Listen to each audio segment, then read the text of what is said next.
This is the Holy Gospel according to St. Matthew, the 28th chapter. Now the 11 disciples went to Galilee, to the mountain to which Jesus had directed them. When they saw him, they worshipped him, but some doubted. And Jesus came and said to them, "All authority in heaven and on earth has been given to me. Go therefore and make disciples of all nations, baptizing them in the name of the Father and of the Son and of the Holy Spirit, and teaching them to obey everything that I have commanded you. And remember, I am with you always, even to the end of the age." This is the gospel of the Lord, and you may be seated.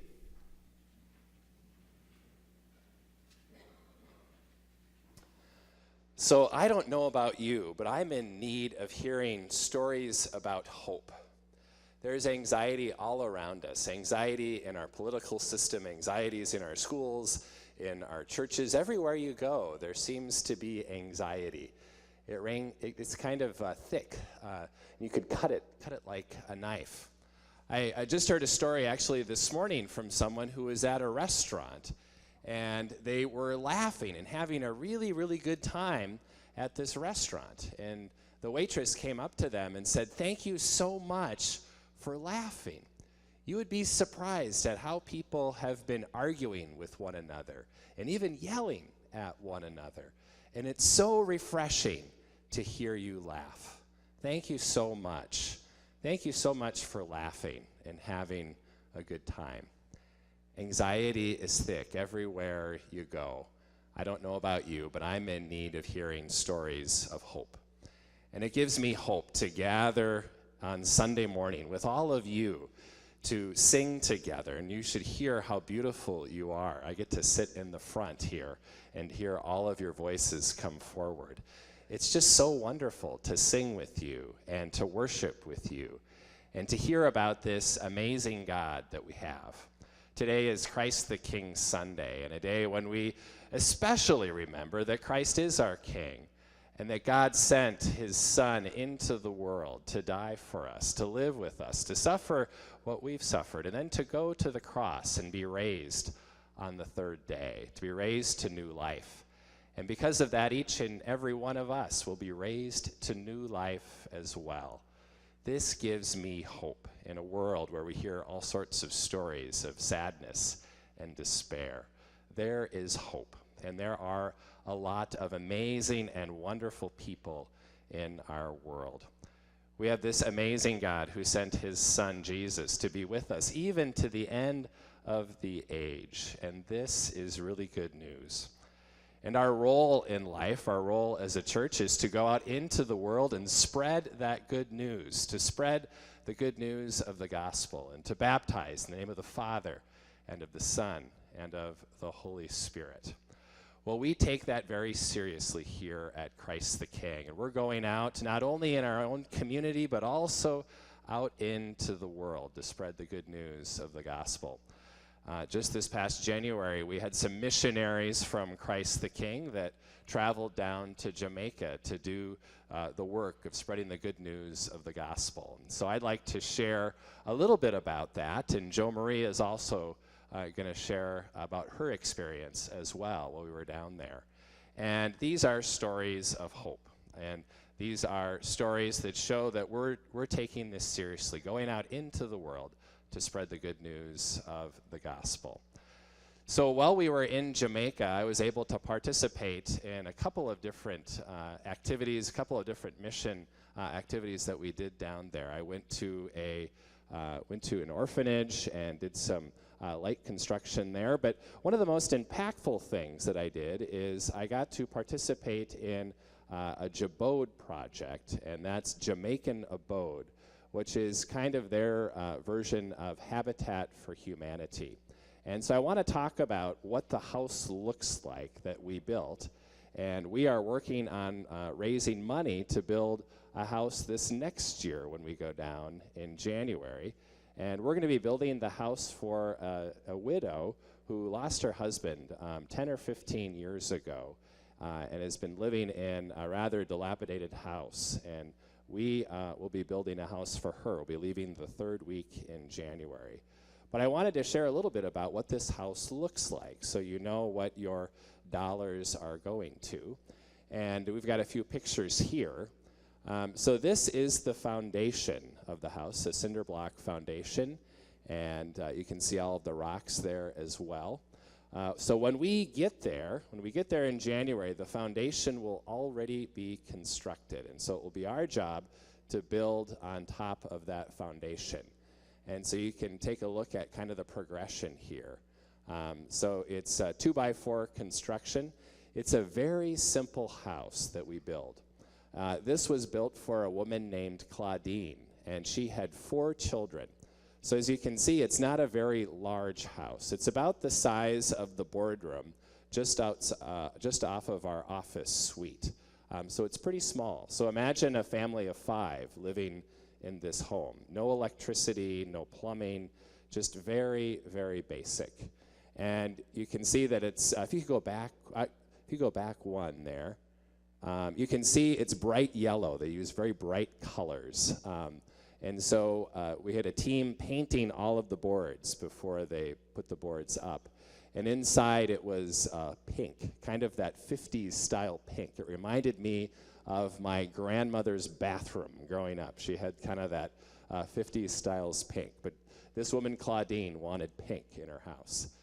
So you can see the progression of the construction. We built this house in 3 days. So it's pretty remarkable how quickly it goes up. Now we can go to the next one. There you can see painting that lovely pink color. And then one of the children that will be living in the house is also helping out there. And they have just the corrugated metal roofs, so it's a pretty basic roof as well. We can go forward again.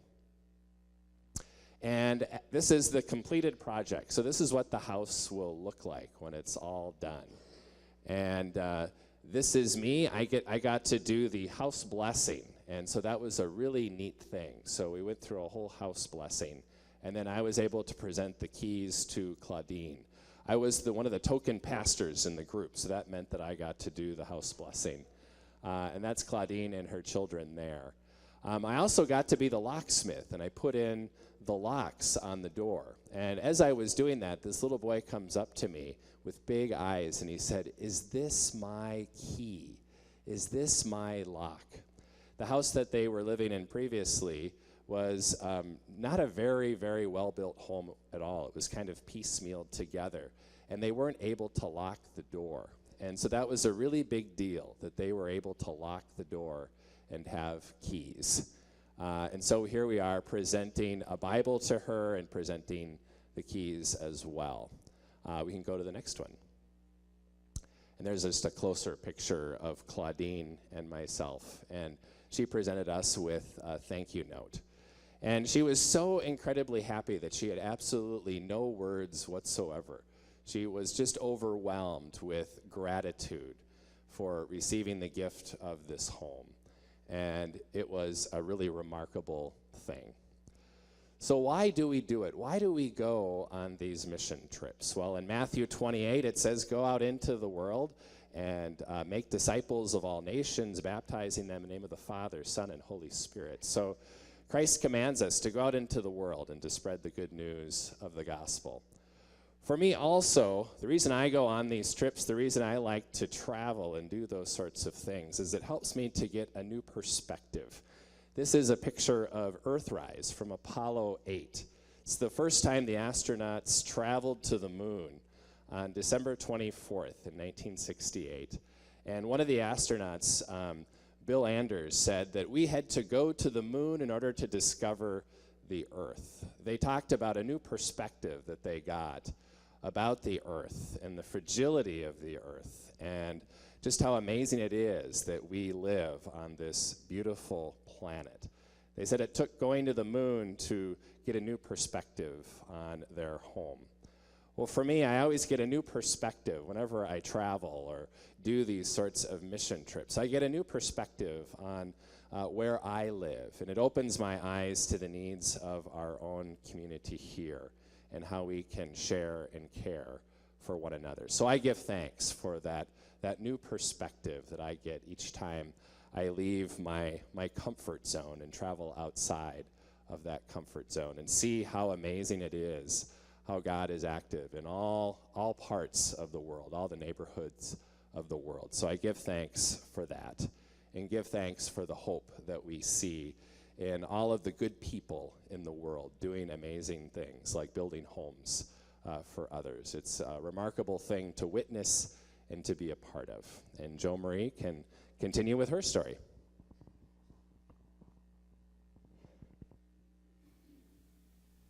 If we could go to the next slide, please. The sound of the school bell peals through the bright sunshine day at West Haven Children's Home, which is located 45 minutes from Montego Bay.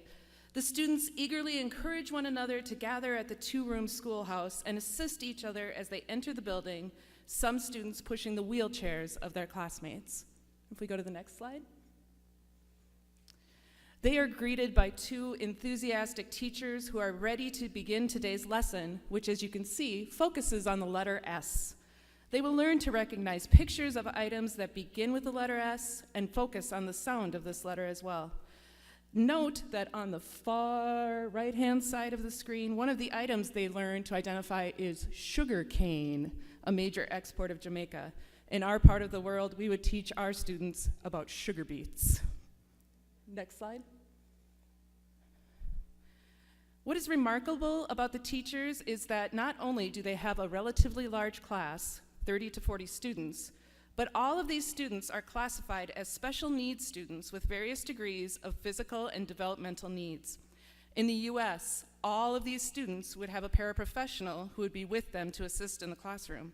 This is not a reality here at West Haven. These two teachers joyfully work and encourage each of their students to excel to the best of his or her abilities. As I entered the classroom, I was taken aback as to how they could teach, as teachers in the US at times struggled to make a classroom inclusive for one special needs student. After telling the teachers that I too was an educator, you could see the relief on their faces, showing me that this was my calling on the trip, to partner with and to lighten their teaching load, even for a day. I was quickly called upon to create worksheets to reinforce the letter S, assisting students in their writing, and evaluating a student's fine motor skills while offering suggestions to help the student improve. Students are in class for 3 hours from 9 until noon. In the afternoon, the teachers go into the cottages to work with the bedridden students by showing educational videos to provide mental stimulation. For these teachers, teaching is an act of love. They truly love education and their students, which is very apparent in how all the students enthusiastically welcome their teachers every day. If we go to the next slide. One afternoon, Paige, co-director of Mission Jamaica, escorted me down to Corpse Basic School to deliver school materials. This is a preschool for 3 to 5-year-olds. Preschool in Jamaica is mandatory and free, but the costs of uniforms, lunch, and transportation are challenging to parents. As busing is not offered, parents are forced to choose between paying for a taxi to send their child to school or to pay for a taxi so that they can go to work. The number of young children seen walking alone along the road to and from school is shocking. If we go to the next slide. I had the opportunity to share the story, "If you give a mouse a cookie," with the children as they were having snack. They eagerly participated in the story, answering questions and chanting familiar phrases. After the story, several children shared their snack and offered me sips of their juice. Children are children no matter where they are in the world. They want our love and guidance, and in return, give us more love and guidance than what we can imagine. Jesus said, "As the Father has sent me, so I send you." I believe we are all called to mission, to partner with our neighbor, our community, our world. By listening and following Jesus' call, we can lighten the load, if even for a day. Hey, I'm on my way, won't be back for many a days. My heart is down, my head is turning around. I gotta leave a little tour guide in Montego Bay.